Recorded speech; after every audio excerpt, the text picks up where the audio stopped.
nje nzanye byinshi maze kubona no kumenya bijanye n'ubutumwa bwo muri ekereziya.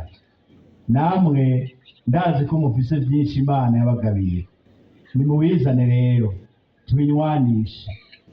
Nitwabinywanisha by'ukuri nta nkeka ko bizoheza bikama byinshi.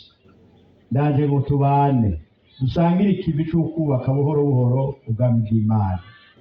Kuri mwebwe nje ndi umwepiskopi atumwe n'Imana, yamara bisubiye ku ruhande rw'iwanje nanje, naho nje ndi umuvukanyi, nje ndi umusuku agira ati nako data Kristo yomenyekana aha iwanyu mu Rutana.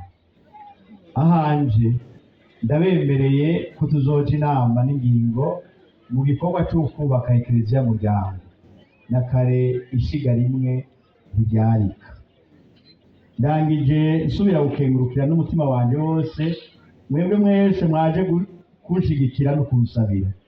Imana mushobora byose yabazanye nibampezagiriye mwebwe n'abanyu.